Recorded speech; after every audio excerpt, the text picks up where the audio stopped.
तो हमने देखा कि पेट्रम सोरोकिन जिनका विचार था कि समाजशास्त्र है उसका कार्य विभिन्न सामाजिक जो विज्ञानों के मध्य जो पारस्परिक संबंध है या उनके जो सामान्य तत्व है उसका अध्ययन करना है। इसके लिए उन्होंने हमें समझाने का प्रयास भी किया। इसके लिए उन्होंने देखा कि जब आर्थिक संबंध होते हैं उसके लिए उन्होंने ABCDEF, राजनीतिक संबंधों के लिए ABCGHI और वैधानिक संबंधों के लिए ABCJKL, मनोरंजनात्मक संबंधों के लिए ABCMNO। इस प्रकार उन्होंने स्पष्ट करने का प्रयास किया कि जब आर्थिक है, राजनीतिक है, वैधानिक है या मनोरंजनात्मक जो हम बात कर रहे हैं संबंधों की, तो उनमें कुछ सामान्य हमने देखा सब में आगे एबीसी की बात कही। तो जो ये ABC सामान्य अंतर संबंध है उसका अध्ययन करने के लिए उन्होंने समाजशास्त्र को की अप्रोच की है।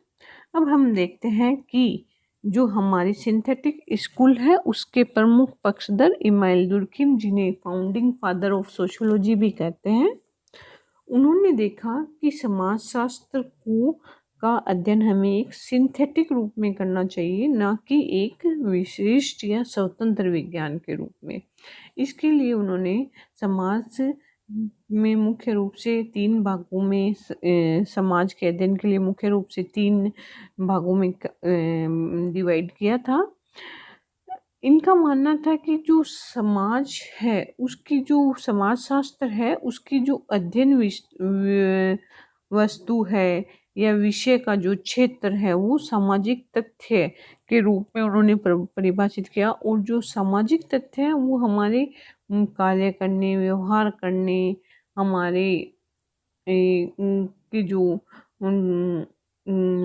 सोचने विचारने के जो ढंग है, जो कि व्यक्ति पर एक बाहरी दबाव डालने की क्षमता होती है, उसको उन्होंने सामाजिक तथ्य का। देखते हैं सबसे पहले उन्होंने बात कही सोशल मॉर्फोलॉजी की, सामाजिक स्वरूप शास्त्र कहते हैं जिसे हम।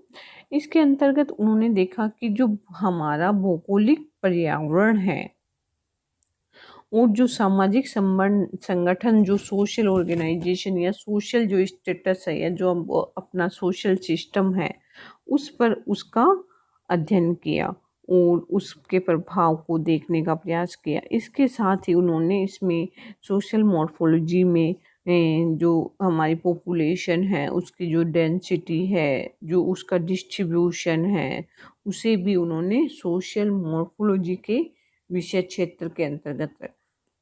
सेकंड नंबर पे उन्होंने बात की सोशल फिजियोलॉजी की या सामाजिक शरीर शास्त्र की। इस जो ब्रांच है उसके अंतर्गत उन्होंने देखा कि जो हमारे विषय हैं या जो हमारी समस्याएं हैं उनका अध्ययन किया जाता है। जैसे कि समाज रूपी उन्होंने समाज को जो सोशल फिजियोलॉजी उन्होंने समाज को एक ऑर्गेनिक बॉडी के रूप में देखा, और उन्होंने कहा जिस प्रकार समाज रूपी शरीर का निर्माण करने तथा उसे समझने के लिए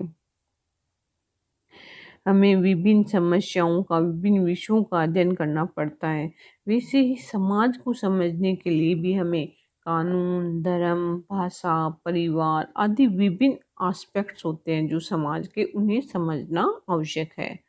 थर्ड नंबर पर उन्होंने बात की जनरल सोशियोलॉजी की।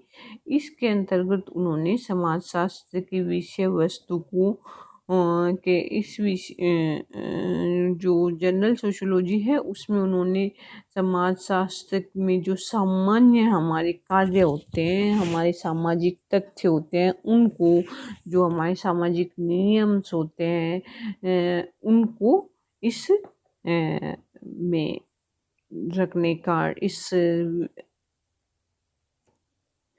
रखने का प्रयास किया। इसके बाद हम देखते हैं कि जो मॉरिस गिन्सबर्ग, जिन्होंने भी समाजशास्त्र को एक सिंथेटिक स्कूल के पक्षधर रहे हैं और उनका मानना भी था कि समाजशास्त्र एक विशिष्ट और स्वतंत्र विज्ञान की अपेक्षा एक सिंथेटिक अप्रोच को लेके समाजशास्त्र का विषय क्षेत्र होना चाहिए। इसके लिए उन्होंने समाजशास्त्र के विषय क्षेत्र में 4 भागों में 4 ब्रांचेज दी। सोशल मॉर्फोलॉजी, जैसा कि दुर्खिम ने कहा कि हमारे जो समाज की जनसंख्या है या जो उसका जो डिस्ट्रीब्यूशंस है, उसकी जो डेंसिटी है, उसका वहाँ के सामाजिक समूह तथा संस्थाओं से किस प्रकार प्रभाव पड़ता है, कैसे वो एक दूसरे से जुड़ी हुई है, इसका अध्ययन हम सोशल मॉर्फोलॉजी के अंतर्गत करते हैं। सेकंड नंबर पर बात करते हैं हम सोशल कंट्रोल की। सोशल कंट्रोल जिसके अंतर्गत हम उन विषयों को सम्मिलित करते हैं जो सामाजिक जीवन में नियंत्रण बनाए रखने के लिए आवश्यक होते हैं, जिसके अंतर्गत हम मुख्य रूप से किसे देखते हैं, धर्म हो गई, परंपरा, राजनीतिक, लोकरीति, नैतिकता, विश्वास आदि, कानून जैसे हमारे जो व्यक्ति पर और समाज पर नियंत्रण बनाए रखते हैं। थर्ड देखते हैं हम सोशल प्रोसेस। यहाँ पर हम बात कर रहे हैं सामाजिक प्रक्रियाओं की। इसके अंतर्गत हम उन सभी संबंधों का अध्ययन करते हैं जो कि प्रक्रिया के रूप में जो समाज के विभिन्न व्यक्ति हैं उनके बीच और जो विभिन्न समूह हैं उनके बीच में पाया जाता है, जिसके अंतर्गत हम सहयोग, संघर्ष, अनुकरण, प्रतिस्पर्धा, प्रभुत्व आदि को स्थापित किया है। एंड लास्ट वन है सोशल पैथोलॉजी। सोशल पैथोलॉजी वह शाखा है जिसके अंतर्गत हम सामाजिक समस्याओं या समाज में होने वाली विकटित जो घटनाएं हैं, जो दशाएं हैं, उनका अध्ययन करते हैं। जैसे कि अपराध हो गया, बाल अपराध हो गया, भ्रष्टाचार हो गई, भाईचारा हो गया, आत्महत्या हो गई, बेकारी हो, जितनी भी जो सामाजिक विघटन की जो प्रक्रियाएं हैं उन्हें इसमें रखा जाता है। इसके बाद हमने जैसे कि बात कही पेट्रिम सोरोकिन की, वो भी सिंथेटिक स्कूल के पक्षधर थे। उनका भी मानना था कि समाजशास्त्र को एक संश्लेषित विषय के रूप में अध्ययन क्षेत्र होना चाहिए, न कि समन्वयात्मक अप्रोच के आधार पर इसका काम होना चाहिए। इसके लिए दुर्खिम ने सोरोकिन ने 2 प्रकार के सोरोकिन का मानना था कि जो समाज में जो स्वरूप, जो सामाजिक संबंध होते हैं उनके जो स्वरूप और जो अंतर्वस्तुक है उसको हमें अलग अलग नहीं मानना चाहिए। उनका कहना था कि कैसे संभव हो सकता है कि सामाजिक संबंधों के स्वरूप बदल जाए और अंतर्वस्तु यथा स्थित रह जाए, मतलब जैसी है वैसी की वैसी रह जाए।